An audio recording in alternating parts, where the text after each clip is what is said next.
اور میں اپنے نظریے پر کبھی سودا نہیں تو کرتا. ان کے لوگوں کو کے حوالے کر دیں نا جن کے بارے میں ان پہ الزام ہے کہ جی وہ اس کے آدمی ہیں, تو یہ ان کو وہاں ان کے حوالے یہ کر ملک سے باہر جانے میں کیا حکمت ہے, ذرا مجھے بتایا جائے نا, کیا حکمت ہے اس مثلا حکمت صرف اتنا ہے کہ ایک شخص اگر یہ کہتا ہے کہ بھائی جس طریقے سے کوئی سیاسی مثلا کوئی میاں نواز شریف صاحب کا تھا, جب ان کو سزا ہوئی تو ان کو باہر بھیج دیا گیا. تو کیا انہوں نے کوئی اگر وہاں سے کوئی ڈیمانڈ کرے, انہوں نے جو خود فیصلہ کیا وہ تو پہلے بتایا نا کہ اس نے صحیح کیا یا غلط کیا, اس کو وہ صحیح کہہ رہا ہے یا غلط کہہ رہا ہے. اچھا تو یہ فیصلہ اس سے پوچھا جائے پہلے. اچھا سر, میاں نواز شریف صاحب آ رہے ہیں, آپ کیا سمجھتے ہیں, یہاں بھی آپ کا یہ سوال ہے کہ قانونی جو پیچیدگیاں ہیں, مسائل ہیں, میاں نواز شریف صاحب کو فیس کرنا پڑے گا, اس کے بعد ہی وہ چوتھی دفعہ وزیر اعظم کے لیے. ایک ہے اصول کی بات اور ایک ہے اس اصول کے تابع جو کچھ جزیات ہوتی ہیں, کچھ گراؤنڈ پر موجود کچھ مسائل ہوتے ہیں. جہاں تک ہے ان کا آنا موسٹ ویلکم, ان کا اپنا وطن ہے, ہم دل و جان سے ان کو خوش آمدید کہیں گے. باقی رہی یہ بات کہ ان کے کیسز, قانون, وہ اس حوالے سے خود بہتر جانتے ہیں. میں چونکہ اس کے حوالے کوئی اسٹڈی نہیں رکھتا, وہ ان کے وکیل ہیں, ان کی پارٹی ہے, ان کے ٹیم ہے, وہی اس کے بارے میں پھر اپنا فیصلہ دے سکتی ہے. تو آپ سمجھتے ہیں کہ سر میاں نواز شریف صاحب اگر کل یہاں اترتے ہیں اور قانون حرکت میں آتا ہے, اور یقیناً قانونی ماہرین یہ کہتے ہیں کہ جو ان کا تایات نااہلی ہے اس کے اوپر دو پوائنٹ آف ویو آتا ہے. ایک سمجھتے ہیں کہ شاید ختم ہو گیا الیکشن ایکٹ 2017 میں امینڈمنٹ ہوا ہے, دوسرا یہ سمجھتے ہیں کہ ریویو اینڈ ججمنٹ کے حوالے سے ان کو ریلیف نہیں ملتا ہے. پاسٹ اینڈ کلوز ٹرانزیکشنز کا کیس ہے یہ, جہانگیر ترین کا بھی, ان کا بھی, اور کل ان کو جیل بھیجا جاتا ہے اور قانون حرکت میں آتا ہے. تو جے یو آئی کا اس میں کیا رول ہو, مثلا کیا اس کا میں پوائنٹ تو حضرت اس فیصلے کے بھی خلاف ہوں جس میں ان کو جیل بھیجا گیا تھا. اور اب چونکہ اب ایک فیصلہ ہے, فیصلہ جب ہو جاتا ہے تو پھر اس کا مالک تو پھر وہی ہوگا جس نے فیصلہ دیا ہے. تو یہ تو کورٹ نے فیصلہ کرنا ہے کہ وہ میرے اور آپ کے اوپینین میں فرق ہو سکتا ہے, لیکن اس کا کوئی معنی نہیں ہے تب تک کہ عدلیہ جو ہے وہ خود اپنی رائے اور فیصلہ نہ دے دے. تو ممکن ہے کہ ایسی صورتحال اگر برقرار رہتی ہے تو حتمی فیصلہ پھر بھی کورٹ کا ہی ہوگا. اچھا سر, آپ کے لیے اگر ایک ایسا, کیونکہ آپ نے شہباز شریف صاحب کے ساتھ بھی کام کیا ہے, آپ نے نواز شریف صاحب کے ساتھ بھی کام کیا ہے, دونوں کو بہت قریب سے دیکھتے ہیں, اگر ایک ایسا موقع آ جاتا ہے کہ پی ایم ایل این کی دو وزیر اعظم کے کینڈیڈیٹ بن جاتے ہیں, میاں نواز شریف صاحب یا شہباز شریف صاحب, تو مولانا فضل الرحمان صاحب کس کی طرف ووٹ کا پلڑا اپنا بڑھائیں گے؟ ایسے نوبت آئے گی نہیں. کیوں سر؟ نہیں آئے, سوال پیدا نہیں ہوتا. کیسے؟ اس کی پارٹی نے فیصلہ کرنا ہے, یہ میں نے تھوڑا ہی کرنا ہوگا جی. جو اس کی پارٹی کی طرف سے امیدوار آئے گا اسی سے ہمارا تو معاملہ پارٹی ٹو پارٹی ہوگا. لیکن آدمی کو خوشی تو ہوتی ہے نا سر کہ یہ آ گیا. تو آپ کے لحاظ سے کون بہتر وزیر اعظم ثابت ہو سکتے ہیں سر؟ ابھی آپ شہباز شریف, میں خود بہتر وزیر اعظم ثابت ہو سکتا ہوں. چلے سر, میں اگلا کوئسچن آپ سے پوچھ لیتا ہوں, بہت ہی امپورٹنٹ ہے. صدر علوی صاحب 9 ستمبر 2023 کو ان کا سورج غروب تو ہو چکا ہے, لیکن الیکٹرل کالج نہیں ہے, تو اس لیے وہ ابھی آگے بڑھ رہے ہیں, بونس پہ کام کر رہے ہیں. وہ کام کر رہے ہیں. آگے چل کے جب الیکٹرل کالج آتا ہے تو اس کے بعد ایک نئے صدر کے لیے ہوگا. بہت سارے لوگ ایک نام دیتے ہیں, وہ ہے مولانا فضل الرحمان جے یو آئی کے سربراہ کا. آپ کیا سمجھتے ہیں سر کہ ایسے موقع پہ آپ اپنے آپ کو وہاں ریکمنڈ کرتے ہیں, اور پھر آپ ان تمام اتحادیوں کے ساتھ جن کے ساتھ آپ نے کام کیا ہے, آپ سمجھتے ہیں کہ وہ لوگ آپ کو ووٹ دیں گے؟ نہیں, میں خود کیوں اپنے آپ کو ریکمنڈ کروں گا, میری پارٹی ہے. اگر پارٹی ڈیمانڈ کرتی ہے تو ہر پارٹی کو یہ حق حاصل ہے, لیکن ہر پارٹی اندھی تو نہیں ہوتی. اس نے دیکھنا ہوتا ہے کہ میرا الیکٹرل کالج میں ووٹ کتنا ہے, کیا میں اس ووٹ کے ساتھ اس گھر میں جا سکتا ہوں یا نہیں جا سکتا جی. وہ ساری چیزیں اس معیار پہ دیکھنی ہوتی ہے, ان حقائق کی بنیاد پر دیکھنی ہوتی ہے.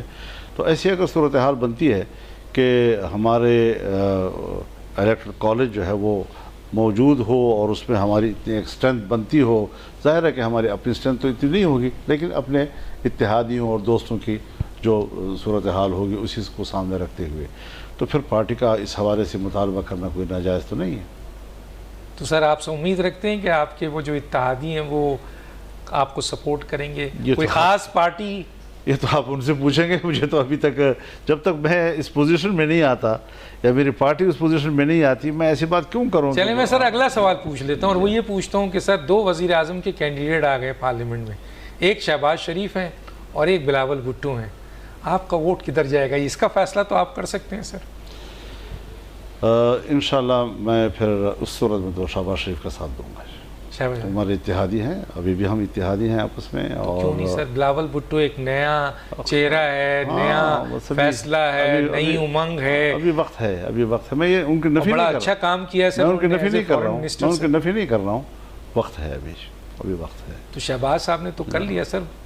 نہیں تو ابھی کام, بہت کام باقی ہے, بہت سنجیدہ کام باقی ہے ہمارے لیے, اور اس سنجیدہ کام کے لیے اتنا ہی تجربہ اور اتنی ہی میچورٹی کی ضرورت ہے. کیا آپ ریکمنڈ یہ تو کر سکتے ہیں اپنے دوست کو کہ میاں صاحب ادھر آ جائیں آپ, کیونکہ ووٹ بینک تو آپ کا ہے, لیکن ایڈمنسٹریٹو تجربہ اور ان کا جو ان کی 16 مہینے میں ان کا ایز اے وزیر اعظم کام بھی بڑا اچھا, ان کا اسٹیبلشمنٹ کے ساتھ, سیاسی جماعتوں کے ساتھ بڑا زبردست انٹریکشن رہا ہے. ان کے کچھ منسٹرز جو اب سابقہ منسٹرز ہیں پی ایم ایل این کے, ان میں سے چند کا ہی تو یہ خیال ہے کہ آئندہ بھی اگر پی ایم ایل این کا کینڈیڈیٹ میاں نواز شریف صاحب آ بھی جائیں تب بھی وزیر اعظم جو ہے وہ شہباز شریف صاحب کو ہونا چاہیے. ڈاکٹر صاحب میرے اس سے کیا تعلق ہے جی؟ پارٹیوں کے اندر میں نے اس سے پہلے بھی کہا کہ نہیں جاننا کرتا, پارٹیاں خود فیصلہ کرتی ہیں. مسلم لیگ نے فیصلہ کرنا ہے, اور جس کا بھی فیصلہ کرے. اچھا, مریم کو کیسے دیکھتے ہیں سر؟ مریم اس سے ایک اچھے پولیٹیشین کا ایک مظاہرہ تو کیا ہے, اس میں تو کوئی شک نہیں ہے, اور میاں صاحب کی غیر موجودگی کو انہوں نے کور کیا ہے, صحیح معنوں میں انہوں نے کور کیا ہے. بہرحال تو میاں صاحب چوتھی دفعہ وزیر اعظم بننے کے بجائے اپنی بیٹی کو اگر وزیر اعظم کے کینڈیڈیٹ کے نہیں, انہوں نے بیٹی کو نہیں بنانا, پبلک نے ان کو بنانا ہے, جس کو بنائے گی. پارٹی نے فیصلہ کرنا ہوتا ہے کس کو بنانا ہوتا ہے. یہ جو ہم شخصیات کی طرف چلے جاتے ہیں کہ میں نے کسی کو وزیر اعظم بنانا ہے یا آپ نے کسی کو, تو میں نے اس لیے آپ کو کہا نا کہ پھر میں خود اپنے آپ کو وزیر اعظم کیوں نہ بناؤں. سر موروثی سیاست تو ہمارے ہاں اتنی زیادہ ہے کہ اس سے باہر ہم نکلتے ہی نہیں. موروثی سیاست نہیں ہوتی جی. دیکھیں نا, بھائی ہیں سر, حمزہ وزیر اعلیٰ بن گئے. ٹھیک ہے, بہت اچھی بات ہے. اگر ایک خاندان کو اتنی قبولیت حاصل ہے کہ عوام جو ہے اس خاندان کے افراد کو قبول کرتے ہیں, یہ موروثیت یہ تو مغرب کا تصور ہے. مغرب میں چونکہ وراثت ہے نہیں, پتہ نہیں ہوتا کہ اس کا خاندان کیا ہے, اس کے کیا ہے.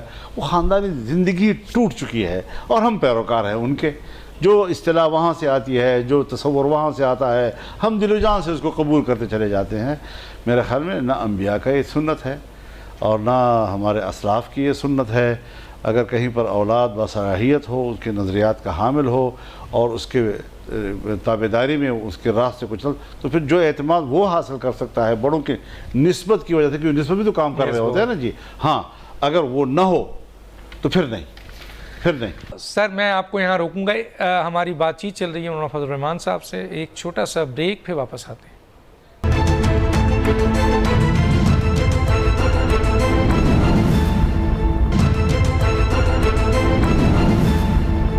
ویلکم بیک ناظرین. اچھا سر, یہ ایک بتائیے کہ جنرل عاصم منیر پچھلی حکومت میں بھی انہوں نے بڑا اہم کام کیا, اسپیشل انویسٹمنٹ فیسیلیٹیشن کونسل, خود وزیر اعظم نے کہا کہ ان کا ویژن تھا, اور یہ جو نگراں حکومت ہے اس کے ساتھ بھی مل کر وہ پاکستان کو معاشی مشکلات سے نکالنے کی بھرپور کوشش کر رہے ہیں. آپ اس کو کیسے دیکھتے ہیں؟ دیکھیے, میں کچھ حقیقت کو تسلیم کرنا ہوگا, چاہے اصولی طور پر آپ اس سے اتفاق بھلا نہ کریں, لیکن کچھ حقائق ہیں جس کو ہمیں تسلیم کرنا پڑتا ہے کہ ہمارے ملک میں اسٹیبلشمنٹ ایک بڑی مستقل ایک قوت ہے, اور ظاہر ہے کہ اسٹیبلشمنٹ کا کردار اس وقت زیادہ نمایاں سامنے آ جاتا ہے جب کوئی غیر مستحکم حکومت ہوتی ہے یا عارضی حکومت ہوتی ہے یا نگران حکومت ہوتی ہے, تو ایسی حکومتوں میں اس کا زیادہ رول سامنے آتا ہے. اب یہ تو ایک حقیقت ہے کہ پاکستان معاشی مشکلات میں تو ہے, اس سے تو کوئی انکار نہیں ہے. اگر وہ اس حوالے سے ان حالات میں ایک کردار ادا کرتے ہیں, جبکہ ایک نگران حکومت ہے, ایک کمزور حکومت ہے, ایک تھوڑی مدت کے لیے ہے, اور اس میں وہ پاکستان کو اس مشکل سے نکالنے میں اپنا اثر و رسوخ استعمال کر لیتے ہیں, تو کس کو قابل قبول نہیں ہوگا؟ کون چاہے گا کہ ہمارے ملک کے حالات بہتر نہ ہوں جی؟ تو اس حوالے سے ظاہر ہے کہ اسٹیبلشمنٹ کی اپنی ایک حیثیت ہوتی ہے، ہم چاہیں نہ چاہیں اصولیتوں پر ہو نہ ہو وہ اپنی جگہ پر ہے، لیکن پاکستان کو اس وقت اس طرح کے ایک رول کی ضرورت ہے۔ اگر وہ اس طرح کا رول ادا کرتے ہیں اور ملک کو ان حالات سے نکالنے میں پیش رفت کرتے ہیں، جو شاید مکمل طور پر تو نہ ہو سکے لیکن پیش رفت بھی بہتر بات ہے۔ ہم نے بھی تو 1-1.5 سال کے اندر پیش رفت ہی کی ہے نا، کوئی ایسے تو حالات ہم نے تبدیل نہیں سر وہ کریک ڈاؤن جو کہ اس نگراں حکومت میں دیکھنے کو ملا صرف چند دنوں میں، وہ ہمیں اتحادی حکومت میں نہیں ملا۔ کیا وجوہات ہے کہ اتحادی حکومت مافیاز کے خلاف، ذخیرہ اندوزوں کے خلاف، اسمگلروں کے خلاف کارروائی کرنے سے ڈرتی ہیں یا اس کا حصہ ہے؟ ڈاکٹر صاحب آپ صحافی لوگ ہیں، آپ کو مرضی ہے جس طرح سوال کریں۔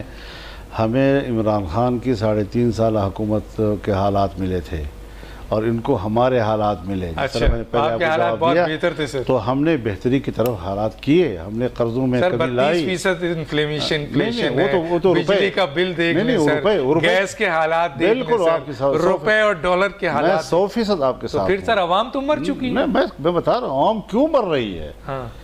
آپ نے پاکستانی معیشت کو IMF کے حوالے کیا یا آپ کے ہاتھ میں ہے؟ تسلیم کرو اس بات کو کہ حقائق کیا ہیں۔ نمبر 1، کیا آپ اسٹیٹ بینک کو اس کے حوالے کیا یا نہیں کیا؟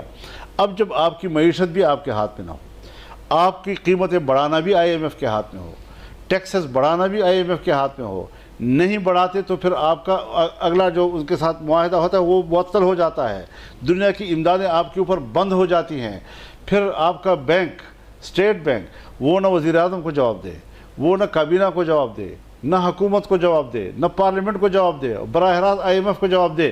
اس دلدل میں تو ہمیں اس نے پھینکا ہے۔ اب یہ ساری چیزیں، وہ سارا بوجھ عوام پہ آپ ڈالیں سر، اشرافیہ پہ تو نہیں ڈالتے، زراعت پہ آپ انکم ٹیکس جو ہے جو یہ فنی معاملات ہیں، اس کو ایکسپرٹس ہی بہتر طور پر سمجھ سکتے ہیں، شاید میں اس کا حق ادا نہ کر سکوں آپ کے ساتھ گفتگو کرتے وقت۔ تو پھر میں عام آدمی کی مسائل تو بات کر سکتا ہوں، لیکن میں یہ اعتراف کرنے کو تیار ہوں کہ ہر چند کے صورتحال اگر بہتری کی طرف گئی ہے لیکن عام آدمی تک اس کے ثمرات نہیں پہنچ سکے ہیں، اور اس کی وجہ یہ بھی ہے کہ اگر آپ قیمت کو دیکھیں تو کیا قیمت بڑھی ہے یا روپے گرا ہے؟ جب روپے گرتا ہے تو جو 12 روپے کوئی چیز ملتی ہے وہ 24 روپے چلی جائے گی، اگر اس سے بھی آگے بڑھتی ہے۔ اب آپ کی سر بجلی کا ایک بل تو ظاہر اسی کے مطابق آئے گا، دیکھیں نا، گیس ناپید اسی پہ آئے گا نا جی، کھانا پینا ساری چیزیں حضرت پاکستان میں سر مڈل کلاس ختم ہو چکی ہے، یا تو اشرافیہ ہے یا غریب ہیں، تو سر اس تمام چیزوں کی ذمہ داری کیا سیاستدان لیں گے کہ یہ ہماری ناکامی ہے سر؟ اگر ایک طویل المدت مستحکم سیاسی حکومت وجود میں آئے اور وہ اپنے ٹرم کے اندر، کیونکہ طویل المدت منصوبے کے بغیر آج آپ پاکستانی معیشت کو ٹھیک نہیں کر سکتے۔ ہر چند کے غریب آدمی کو صبح اور شام کی روٹی چاہیے، وہ یہ نہیں سوچتا کہ آج شام کی میرے پاس اگر روٹی نہیں ہے تو صبح دے دیں گے آپ کو، کل دے دیں گے، اس کا انتظار نہیں کیا جاتا جی۔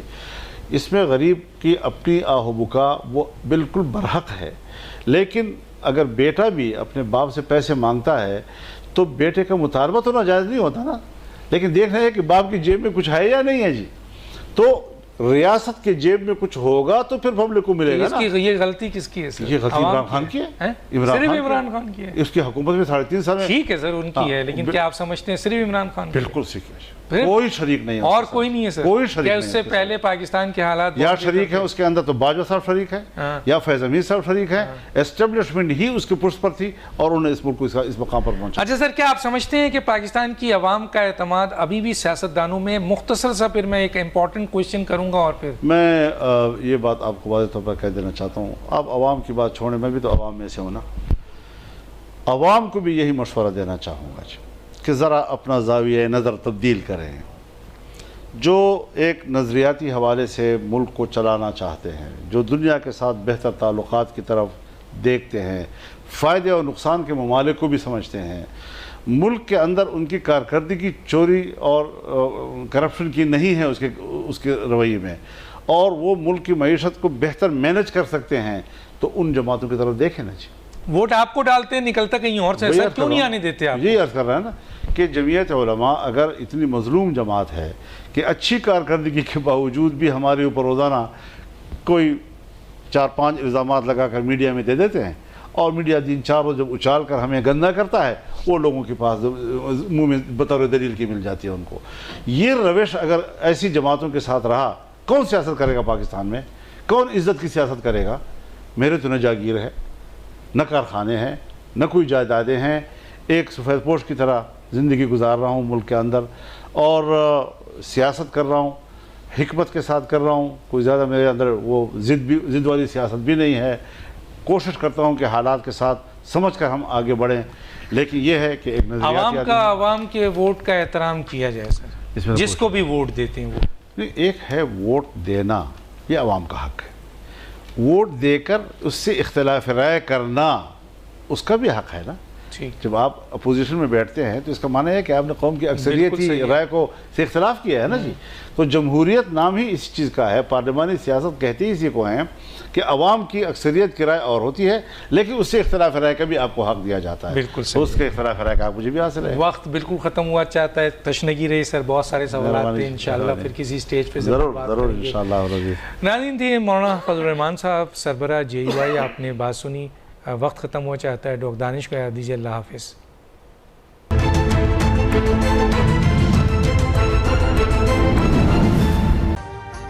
ابھی سبسکرائب کریں تاکہ کوئی خبر رہ نہ جائے.